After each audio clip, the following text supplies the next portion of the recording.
CB, tu acha que a internet vai acabar com o livro como ele é hoje? É uma bobagem. Eu acho que o livro, o livro tradicional, que já existe há muitos anos, é uma tecnologia fantástica, criado com a imprensa, com Gutenberg ali no século XV, e até hoje ele continua vivo, passados 500. Que a TV ia acabar com o cinema, que o rádio ia acabar com o teatro, que o vídeo ia acabar com a televisão. Eu acho que esses meios eles poderão conviver no mesmo espaço, no mesmo momento, no mesmo tempo, né? O livro, com certeza, ele de alguma forma vai se transformar, não sei de que forma, mas eu não vejo um futuro sem o papel. Nem que seja um hobby de poucos, mas sempre vai existir alguém que crie algum formato que lembre aquilo e que dê esse prazer tátil e de cheiro e de olfato que um livro dá e que um tablet não dá. Está conversando aqui com o poeta Celso Borges. O futuro tem um coração antigo? Poderia ser um cartão velório da cidade de São Luís? Eu não diria um cartão velório, porque aí tu vai me dizer que a gente vai ter que enterrar, né? Essa cidade, né? Um velório é de quem alguém está morto, né? São Luís está viva. É uma cidade que está viva, ela está maltratada, ela está fendida, né? Pelo desmazelo, né? Pela falta de carinho e de zelo do poder público. Mas ela não está morta. O futuro tem um coração antigo. O livro que eu escrevi, ele lança olhares de uma cidade fraturada, né, fendida, ora cicatrizando algumas coisas, ora não. Eu acredito que essa cidade possa permanecer viva e muito melhor do que ela está. Isso vai depender, claro, de uma eficiência, de uma sensibilidade do poder público, mas também de um conceito de cidadania de cada um de nós. Eu acho que a gente não pode jogar no poder público toda a culpa pela cidade do jeito que está. O poder público tem a sua parcela de culpa, é enorme, tem, mas nós como cidadãos temos que brigar e temos que tratá-la bem, ocupar os seus espaços, valorizá-la.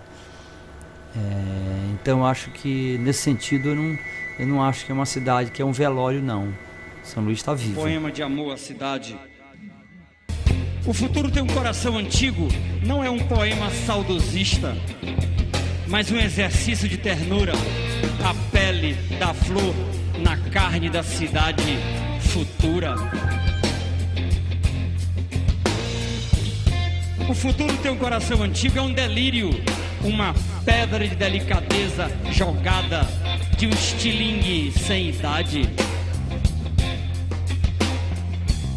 O futuro tem um coração antigo porque sabiás assobiam enquanto patrões... Algumas pessoas, sabendo da entrevista que eu faria contigo, me mandaram algumas e eu quero te repassar aqui agora, né? O blogueiro e jornalista Zema Ribeiro pergunta: os anos têm tornado a política um jogo mais sujo do que sempre. Em resposta a isso, tua poesia parece vir se tornando mais engajada, embora não panfletária. É uma reação natural e consciente? É possível dissociar o fazer poético e o fazer político? Eu não acho que o poder público, que a política ficou mais suja. De uma certa forma, todo exercício político, ela transita também no universo de podridão. A podridão faz parte da existência humana, né? E por isso na classe política ela está presente, né? Nós temos um número muito grande de personagens dentro da política que não tem nenhum compromisso com o exercício da política no sentido mais maior, no sentido maior que tem o termo política. É claro que eu me revolto contra isso. Não diria que ela passou a ser, talvez é difícil dizer.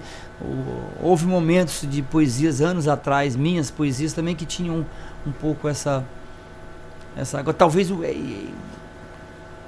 é muito complexo isso também, mas eu me alimento um pouco desse repúdio ao exercício dessa política pequena, né? E eu acho que fazer poesia é fazer política, né? Não é ir para o plenário e votar pela lei de incentivos fiscais ou pela reforma tributária, mas o exercício de afirmação da minha condição de poeta, do exercício de que isso faz parte da vida, do mundo, de que eu quero com isso modificá-lo, embora saiba que não vai conseguir. Mas esse exercício de cidadania, isso é um ato político. A cantora Tássia Campos pergunta: CB, tua poesia é contemporânea, posso afirmar, mas nesse pós-moderno em que todo artista é ante tudo, tu consegue prever que a poesia também se torna mínima? Qual o papel da tua poesia para uma redefinição do referencial estético da arte? Há papel? Claro que há papel. A minha afirmação nessa entrevista toda foi de que há papel, não vai faltar papel nunca. Eu não queria me colocar com relação a referencial. Eu procuro fazer uma poesia que fale do mundo que eu vivo, num formato que eu acho que é contemporâneo. E se isso é referencial ou não, eu nunca me preocupo com isso.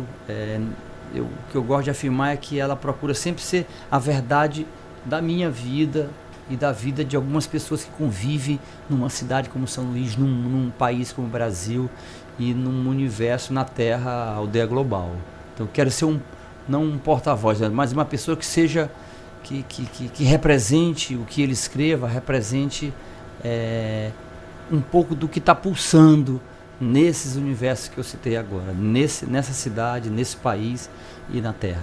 O professor de filosofia e guitarrista Christian Portela pergunta: qual foi a importância de Nauro Machado de Ferreira Goulart para a poesia maranhense e para a tua própria?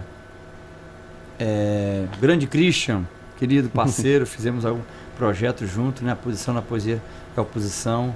Viajamos com esse projeto. Assim, ele me contou minhas histórias. Christian é um grande camarada, um grande parceiro. Olha só, Nauro e Ferreira Goulart são dois grandes poetas do século XX do país, né? E a importância deles para a poesia é enorme, né? Por serem poetas assim que têm caminhos bem diferentes, no sentido da percepção da vida. A percepção da poesia de Nauro um pouco mais sombria, abismal, vamos dizer assim, e a de Goulart é aquela que talvez procure a luz no meio desse abismo. Eu vejo um pouco essa coisa, existencialmente falando, vejo um pouco esses dois lados. O Goulart foi um poeta que me influenciou mais a minha geração do que o Nauro. Já na geração seguinte, não, me pareceu o contrário. A geração de poetas maranhenses dos anos 90, por exemplo, foi muito mais influenciada pelo Nauro. Eu vejo um pouco isso. E o Goulart foi ali nos anos 70, quando eu comecei a escrever, 77, 78, 79. O Goulart era uma grande referência porque ele reunia muitas simbologias, reunia muitos exemplos, com aspas ou não. Era um poeta de esquerda, era um poeta exilado. E era um poeta que tinha acabado de lançar um livro chamado Poema Sujo, que lançava um olhar sobre a cidade com a qual eu me identificava muito mais do que com o lirismo que a gente vinha cultuando, e que é bonito também, mas que para mim, que estava começando a escrever, não teve tanta importância. Nesse sentido, a poesia de Goulart, depois, aos poucos... Então, por isso, a influência dele na minha obra é muito maior. De Goulart. Aos poucos fui me distanciando, claro, né, criando uma linguagem mais pessoal.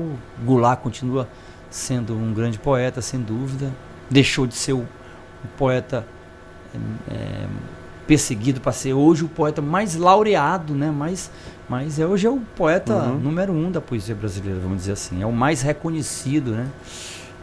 Enfim. Então, essas foram as perguntas dos internautas. Eu espero que eles tenham se sentido contemplados. Eu estou. A gente vai para um rápido intervalo. Cutucando. O som e a arte da cultura maranhense na Rádio Universidade FM. A Acústico Santo de Casa, uma proposta de registro da cultura musical brasileira e maranhense.